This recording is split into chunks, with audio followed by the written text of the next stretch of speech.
What's up, everybody? Welcome back to Methpsychosis. I'm Micahtrontv, and that's Toffee. Now I've got an awesome story for y'all. Do what I need to do because of a lot of complaints in my older videos. I got a new video for y'all. Like a lot of my videos, they are from like 18, 19 years ago. But this is when I almost got caught with a half a pound of meth in Florida, coming back from South Florida. You're gonna like this video, so stay tuned. Don't forget to do that solid, hit that like button. Yes, my thumb is almost black. I just got off work because I work for a living. Yes, no, I'm just kidding. Most people do. Not cute about working for a living, but yeah, it's not that big a deal. Anyways, like, man, subscribe, man. I love when people comment, man, because it's like connecting with people all around the world, or wherever people are, all around the country. Okay, I'm done messing with it. All around the country.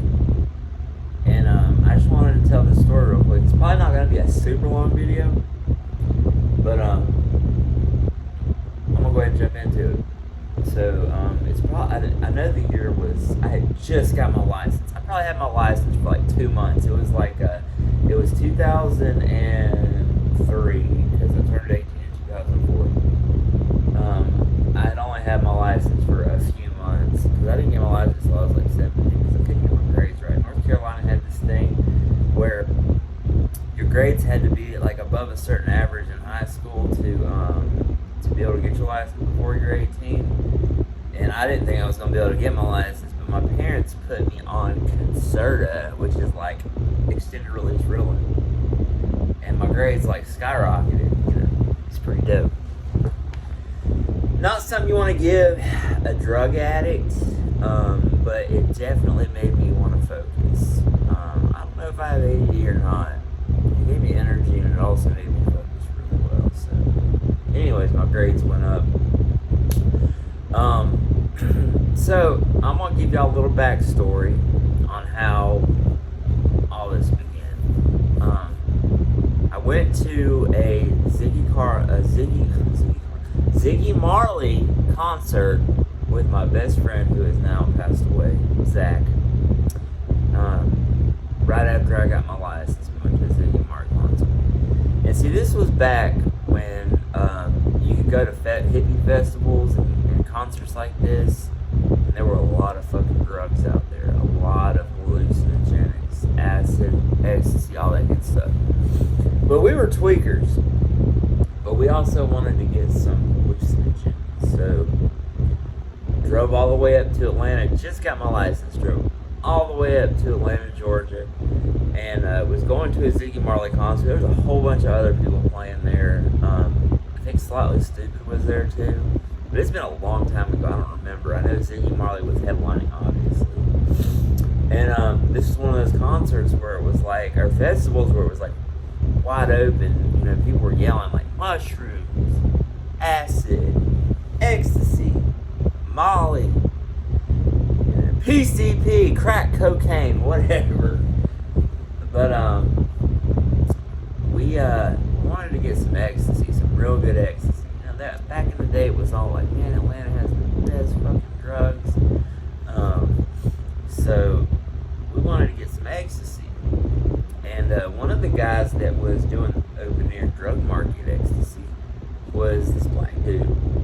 Really dark skinned dude, cool as fuck, dreadlocks, seemed like a Rasta type dude, but come to find out, he wasn't. But, you know, he looked like one. That's what you get for judging a book by its cover. It was a Haitian dude, cool as fuck, man. They called him Zodog, or he went by Zodog. And then later on, I found out that was because he was in a Haitian gang in Atlanta, and later on Florida was what I found out. I really got to know this dude. He was cool as fuck. Me and my friend Zach were two young white hippie dudes. Had one dreadlock in the front, long ass hair, and we bought a bunch of ecstasy from him to take back to North Carolina with us. And we got his information, found out, long story short, found out that he also sold meth. And so we utilized that connect. And after the concert, we were calling him up. And at this time, we only had small time meth connections, half gram to an 8-ball. Maybe an ounce is what we could buy. This dude was in Atlanta with freaking quarter pounds for $1,200. Sorry, I just got a text message. Quarter pounds for $1,200. Now you think there's 4 ounces in a quarter pound. That's $300 an ounce. You can turn around, break it down into grams, and get $2,800 for an ounce. So that's a good fucking deal. But you gotta go all the way. You gotta at least buy a quarter pound, and you gotta go all the way to Atlanta and come back with it. So we did that a couple times. I think we did it like maybe 3 times. This was back in, like I said, 2003. So we had to print the freaking directions off on like a MapQuest website and just drive up there. And this was before, like, whenever all this that I'm going to talk about went down, I actually had a TomTom with me. This was like one of the oldest ones, but you were balling if you had one back then. But we would print off directions, drive to Atlanta, meet this motherfucker in like probably the most ghetto place in Atlanta. I don't remember. It was like, I know you can catch the MARTA to get there. Like I said, it's been a long time ago. But we would have to catch the MARTA and get over there. So this dude, the last time we went over there, he told me and Zach that he was moving to South Florida, and this was just for a summer. So if we needed to get some drugs from him, he was going to be in South Florida, which was like twice, maybe 3 times as long a drive as it was to Atlanta from where we were. But one time that I go down there, I had a TomTom. I had a rental car too. It was like a 2002 something, Mitsubishi Lancer, white. The thing was nice back then. And I had a TomTom. I think I got it from like some tweaker who sold it to me, and it was fucking dope. I thought it was the shit. But made it all the way down to South Florida, Dade County, to be exact. It was like right outside of fucking Miami, and met the dude again. This time it was in even more of a shady fucking hood in fucking Florida, and it was just I don't remember the name of it, but it was like hella shady, bunch of fucking just like sketch shit going on. And I had been to Detroit. I had spent a whole summer in Detroit, and I was like, dude, this is fucking worse than Detroit, man.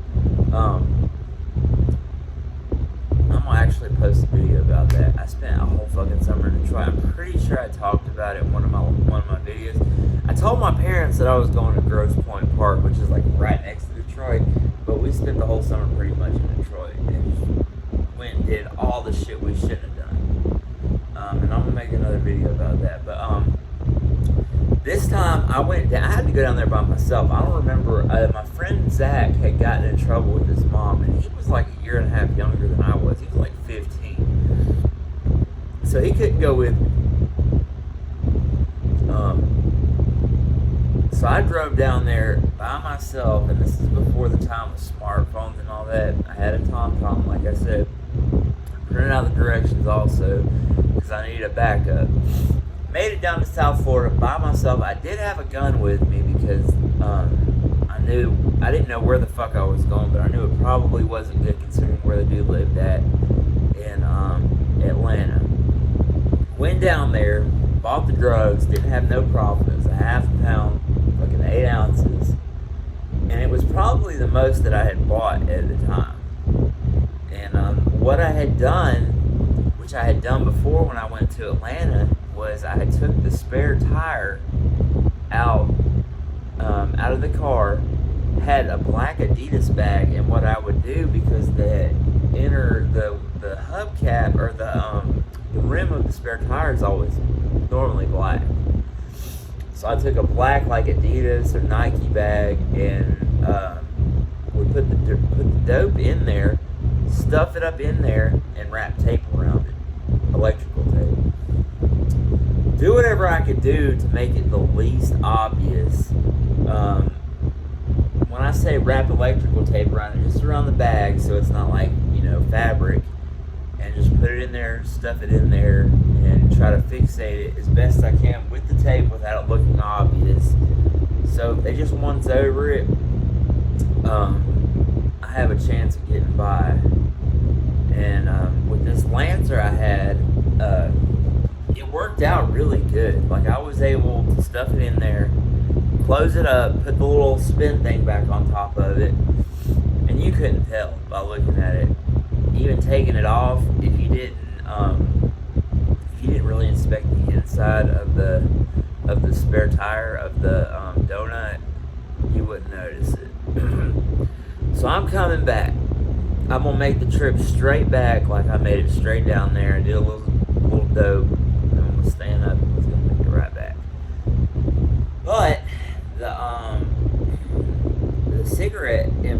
the cigarette lighter for my TomTom fucked up.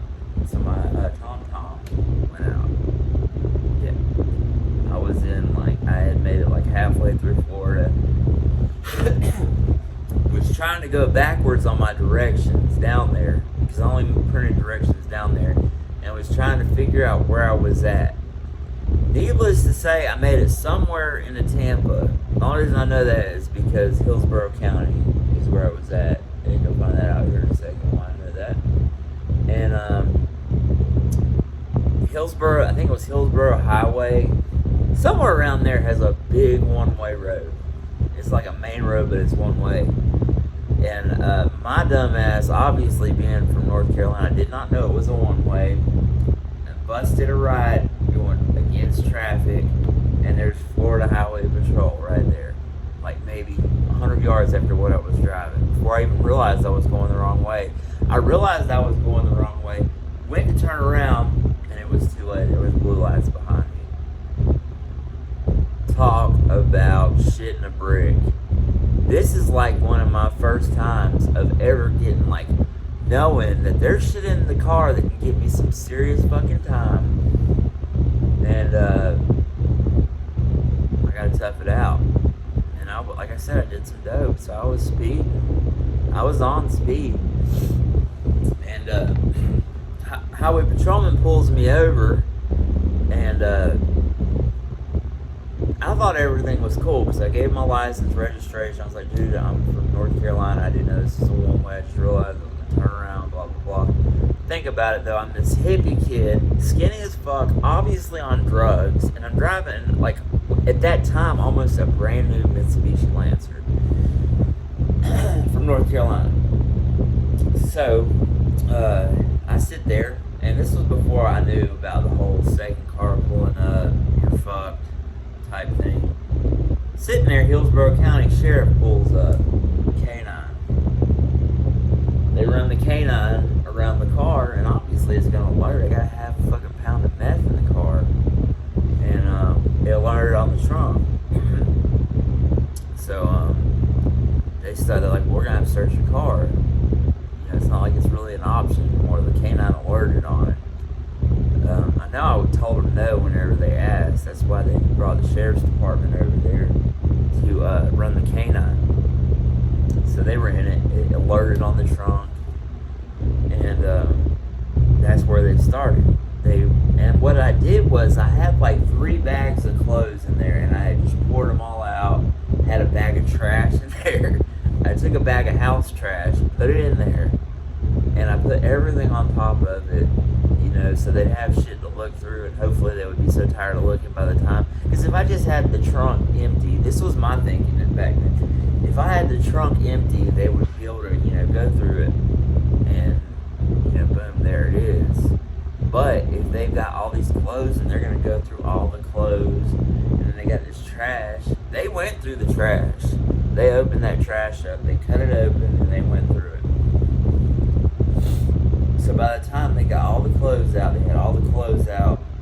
They got down to the little carpet space that lifts up, and then you got the little spin thing. They lift that up. They look at it with their flashlight. They spin it. They look at the tire.